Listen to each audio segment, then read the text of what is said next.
G'day everyone, hopefully everyone's been doing okay during COVID-19 and during the lockdowns.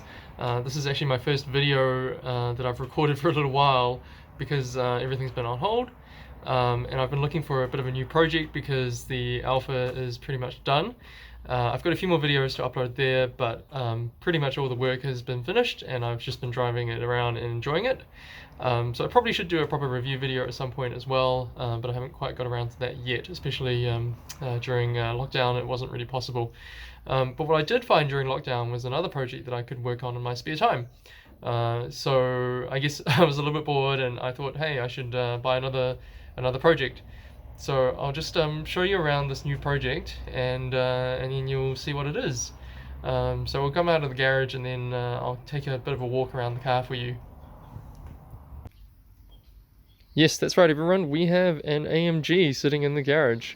It is an E55 with the 5.4 litre V8, and this is actually the 2000 model, so this is a little bit earlier than some of the ones that you probably would have seen. This one's kind of been forgotten, which is good because that means the prices are pretty low at the moment, especially in New Zealand. But the prices are going up overseas quite quickly. And I'll just kind of tell you about some of the stuff in the car. I'll do a bit more of a detailed video later, but this is just an overview of the things that I found so far. So it's got the old monoblock AMG wheels, so you can see here. They've got some pretty good dish, and a lot of people really like these wheels, and they do look really fantastic on this car. There's not many cars that have wheels that come out of the factory looking like this, so it is very, very distinctive. Now the other thing that you might notice as well is that the car barely fits in my garage at all. And normally I have my C-Class wagon sitting in here, which is now sitting outside. Sorry, C-Class. So it'll be sitting outside, I guess, for the time being while I decide whether or not I should keep this car. Yeah, it's just a really big, really comfortable, really nice cruiser. So what happened was we actually got this car from New Plymouth, which is about 350 kilometers away from Auckland. So it was a bit of a distance to drive, and the owner had owned it for around about 2 years, but didn't really drive it very much. Didn't really even have, I didn't even have registration when we bought it. So that was a bit of a bit of a mission to try and sort it all out and make sure we can drive it back. When I say we, it was me and my dad who went and picked up the car. And this was all after lockdown, so we didn't actually go during lockdown, which is good. So we had to wait a little bit. The car's in really, really good shape. You probably can't tell because at the moment it needs a bit of a wash. It hasn't really been cleaned for for a few years apparently, and it needs a lot of maintenance. But it's a really good nick. So all the panels are pretty much straight. There doesn't really seem to be any major rust. And also the interior, which I will show you now, is in really, really good condition. So you can see the two-tone AMG leather seats and the interior. See, look at that. It's pretty amazing how well these cars hold up, actually, as long as you look after them. They are really, really good. And then we'll have a look at the front as well. Oops, sorry, I just hit my phone. So the front seats, they look pretty damn good as well. There's a few little blemishes here and there which I will try and clean up and tidy up. I'm not really focusing on the interior at the moment, but yeah, check out that big two-tone AMG steering wheel. Again, that's not something you see every day, like a big two-tone steering wheel like that. This is the facelift, like I said, which is the more desirable version of this car, which is great. So the facelift has these steering wheel buttons. It also allows you to go into Tiptronic mode on the gearbox, which means you can change gear yourself. It also has 3 displays on the center dash instead of just the one. So there's a few differences there between the facelift and the non-facelift. Otherwise, everything else is pretty much the same from the facelift and the non-facelift, in the inside at least. And then I can show you a bit more about the outside and how that differs later on. So what I really love is these typical Mercedes seat controls.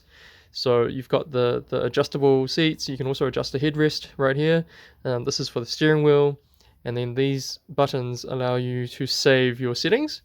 So all of that in the car from 20 years ago, which is pretty amazing, you know. So yeah, I still need to go through the interior. There was a bit of a rattle when I came back, and it sounded like it was metal on metal. Wasn't entirely sure what it was, but it seemed like it was coming from the interior. So I need to sort that out.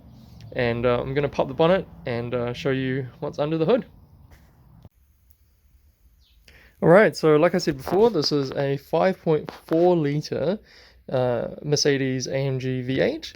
Don't ask me why it's 5.4 instead of 5.5, as the E55 should indicate.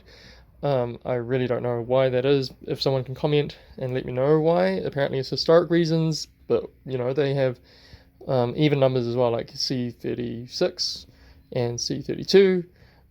So I've got no idea why it's an E55 instead of an E54, but hey, you know, 55 sounds pretty good. So there's a few things that need addressing, of course. That's why it's a project. And I guess I'll show you some of the things I've noticed so far. And then hopefully there's not too much more that we need to do. But you know, the potential is that there is some other problems in there. The good news is it did make it back home from New Plymouth, 350 kilometers, and it didn't really miss a beat at all. So it seems like it's pretty reliable, and it seems like the engine's okay. There is a bit of an issue where it doesn't really have a lot of power. It's really hard to explain because it does have power, but it also doesn't. It seems like it's hesitating a lot. And it kind of wants to go, but it just doesn't really go. So I'm thinking it probably has around about 200 horsepower from, you know, my butt dyno. But it's something that we need to fix and something that needs to be addressed. There's a lot of maintenance that needs to be done because this car's done pretty low Ks. It's only done 97,000 or just over 97,000 now. But the 100,000 kilometer service hasn't really been done at all. So what I'll do is I'll just show you around some of the things I've noticed.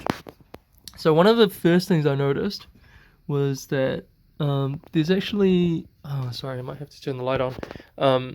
But there's actually a oil leak. Oh yeah, you can see that core pack there. So that's kind of covered with oil, and probably the spark plugs and the leads as well. Probably all covered with oil down here, and that's a really common issue because the valve covers, they have this gasket all the way around here, and it just tends to leak after a while, and you can't tighten these bolts up very much because they're only torqued to 8 Newton meters. So from factory they were actually, you know, not very tight, and I guess that's just to try and protect the gasket. So that's definitely something that needs addressing. Apparently the mass airflow sensor, or the airflow meter, which is all the way back here because the intake actually goes all the way from there. The dual intakes here, so it goes all the way from here, all the way back, and then the throttle body and everything else is down here. And so the airflow meter is actually over here. I'll take the engine covers off, obviously, when I make the video about that. And then you can see properly. So that also probably needs replacing. I'm not sure. I might just clean it and see. But that probably also needs to have some work done to it as well. Apparently the fuel filter gets clogged up, so I'm looking at changing the fuel filter. And the transmission needs to probably be serviced as well. So that's all going to need to be done, and probably the coil packs as well. If it still isn't running quite right, I might need to look into that. And the interesting thing about this car as well is that you might be able to just see each coil pack actually has 2 leads coming off of it. So you can see a lead here and then another lead up there. And that's because this engine is actually a twin spark. That means every cylinder has 2 spark plugs. So I have to change 16 spark plugs and 16 leads if I'm going to change the leads. I'm not even sure if the leads need changing. I need to inspect it today. So it's going to be quite a lot of work just to change the spark plugs and the leads if I have to change the leads. So yeah, I mean, it's a V8 though, and it sounds fantastic. I'm going to make some videos definitely of the sound and, you know, how it feels to drive and all that sort of stuff once I have it all sorted. but right now I'm hesitant to drive it because obviously it needs a bit of work. So yeah, that's pretty cool. I'm really excited about working on this AMG, on this E55. I've always wanted an AMG. So yeah, stay tuned and we'll see what happens.